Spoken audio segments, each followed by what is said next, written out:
Now it is my great pleasure to introduce our next speaker, Professor Andras Zs. Varga, the President of the Curia of Hungary and, among many other important functions, member of the Venice Commission, head of the Department of Administrative Law at the Pázmány Péter Catholic University, as well as the leader of the research group on constitutional identity within the Central European Professors Network.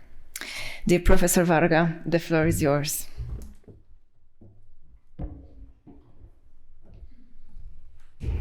Thank you very much, Madam Chair. Dear professors, dear colleagues, I hope that Madam Chair will not read all my CV. It's quite long. I committed different things in different places, but I think that in this building my most important position is that I'm professor of Pázmány Péter Catholic University, and due to this, it's my first task to apologize for some inconveniences.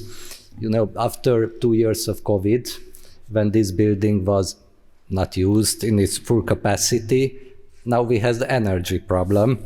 And I think that today is the last event in this faculty for a long time, because from next Monday we close the building. Some parts will function due to the exams, but the next semester starts only in March. So we close for a long time. The second, and please, I suggest you to wear some coats, because there will not be warmer, the temperature in this room. The second inconvenience is that we used to have some monitors in the presidential table, but yesterday we had the last ceremony for the graduate students, for those who finished their studies during this autumn, and they took it down. And we don't know exactly where the monitor disappeared. We hope that at least they are in the building. But I'm afraid that the first moment when it can be replaced is after lunch. So, and coming back to this event, I'm very, very happy that we could take part in the research organized, coordinated, financed by the Central European Academy, because I'm convinced that one of the most important questions for this years and for the next couple of years will be the relation between the European common values and the national or local values, their connection, perhaps their primacy, but anyway, their respect, their common respect. Of course, I can translate it into Article 2, 4, and 6 of the Treaty on European Union. The purpose of this research was to understand the constitutional and jurisdictional responses of the member state, some member state, mostly from Central Europe, including Germany, in the evolution of EU law, to understand this relationship I mentioned before. In the previous years, a very new phenomenon has arisen, and some questions we considered to be clear became unstable. The PSPP judgment from Germany and the reaction of ECJ, the European Court of Justice, and the re-answer of the German government on the infringement letter of the European Commission, the problems with the judicial reform in Poland, and I can say in Hungary, showed that the actual implementation of the EU law and the decisions of the European Court of Justice are increasingly a matter of debate, both in political and in the legal arena. These debates focus on the issues such as the relationship of the primacy, as I mentioned, the EU law and the constitutions, the national constitutional courts and the European Court of Justice, the national constitution courts and the national ordinary courts, and so on. So there is a huge branch of dialogue between or among the different institutions. And in this research took part a number of distinguished professors. If you don't mind, I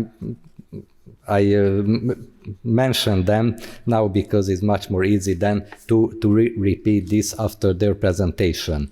In the alphabetical order of the countries is Mr. Péter Bacsics, full professor at Faculty of Law, University of Split, the Vice Dean for International Cooperation and Chair of Constitutional Law. Welcome, Professor. From the Czech Republic, we have Professor Michal Petr, here, from the Palacký University of Olomouc, Faculty of Law, Head of Department of International and European Law. The Czech Republic also had an important input in this debate from the previous years. We are very interested to hear this. Welcome to our university. From France, we hope that Professor Bertrand Mathieu, good old friend of us, of the university, and my colleague from the Venice Commission, unfortunately he cannot attend, but his speech will be presented by Associate Professor Lila Berkes. Professor Mathieu is a professor of public law and the Law School of the University of Paris 1 Panthéon-Sorbonne, conseiller d'État and service extraordinaire in Monaco, I think. From Germany, we have Professor Alexander Graser from the Regensburg University, Faculty of Law, Chair of Public Law and Politics, European and International and Comparative Law. From Hungary, Professor Lila Berkes, from the Chair of Administrative Law and also Counselor of the Constitutional Court. From Italy, we hope to have our another old friend, Professor Giacinto della Cananea, who today will be present by Zoom or at least by a stable picture. He's a professor of administrative law, actually at the Bocconi University of Milano. He was former professor at Roma 5 Tor Vergata, yes. From Poland, we have Professor and Judge Aleksander Siemkowski, Faculty of Law Administration, University of Warsaw, Head of Department of the Sociology of Law, and a Judge of the Supreme Court in Poland. From Romania, we have, I hope, Professor Marieta Safta from the Titu Maiorescu Bucharest University Faculty of Law. Oh, you are here. Wonderful, welcome, just arrived. And in the research group also took part Professor Tudor Toader, rector of the Alexandru Ioan Cuza University from Iași, former justice of the Constitutional Court, and I think former Ministry of Justice, and member of the Venice Commission, of course.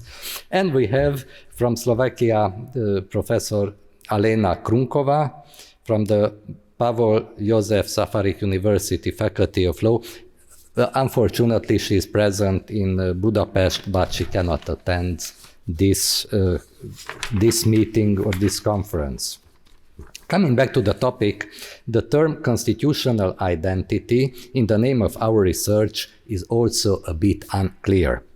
The Treaty on European Union mentions national identity, and this notion was transformed into constitutional identity by the French Conseil Constitutionnel, but the two terms are not the same.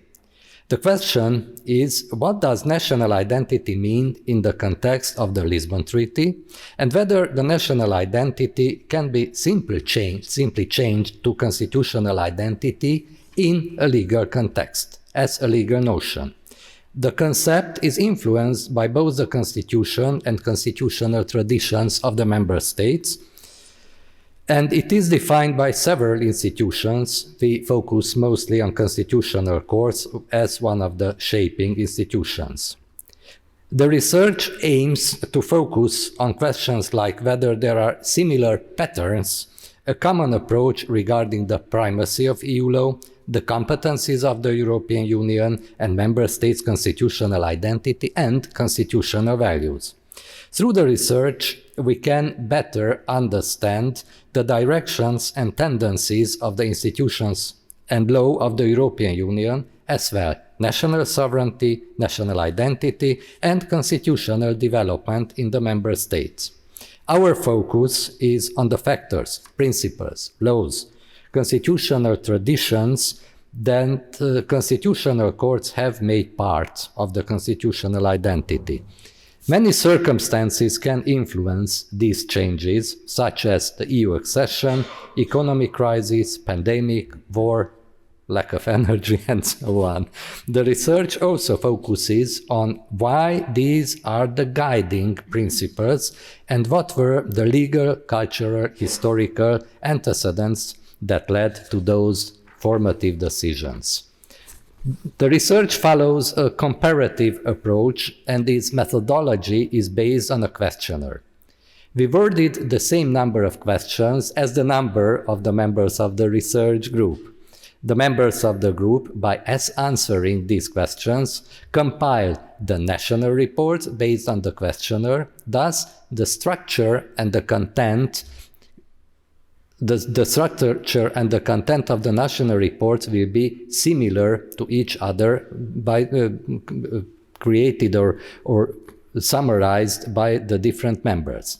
After the finalizing of the national reports, the members of the research group compile the conclusive chapters based on the national report, with each member one chapter. We had 2 online meetings during the summer to discuss the research topic. We exchanged our views about the importance of the topic, its evolutionary nature, and how the traditional relationship between EU law and national law could be seen in another light under national identity, and we discussed the fact that interpretations of EU law can differ in different cultures. We also had an online seminar a couple of weeks ago, during which we hold lectures about the role of the national constitutional courts, of the national or the international constitutional dialogue or lack of dialogue between the national courts and the EU, and how diverse the identity elements are in the national constitutions, how the reception of the constitutional court's decisions by the European Union has changed since the entry into force of the Treaty on Lisbon. And finally, I would like just to provoke the debate of this conference by mentioning that last week I had the opportunity to visit the Luxembourg court together with all the Constitutional Court presidents, Supreme Court presidents, Supreme Administrative Court presidents, and we faced that something was changed in the last 1 year.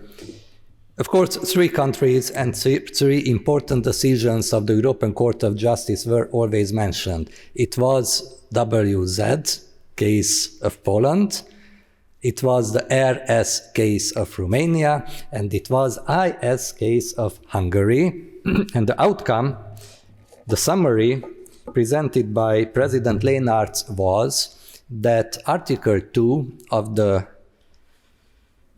Treaty on European Union is overall, is normative, is the basic regulation in the Treaty of European Union, and Article 4 prescribing respect of national identities of the member states cannot be used to contravene the common values. Practically, it was firstly mentioned in the RS case of Romania, but we could hear several times during the 2 days meeting for the celebration of the 70th anniversary of the European Court of Justice, which means that the European Court of Justice also found out that the relation between Article 2, 4, and 6, of course, mentioning the common constitutional heritage, is the basic, is the core question of the cooperation between the European Union. Of course, the voice of the European Court of Justice is quite strong,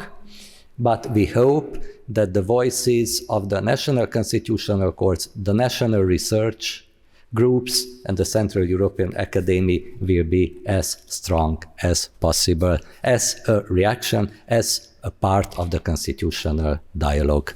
Thank you very much for the invitation to take part into the research group and to this conference. Welcome to the Pázmány University.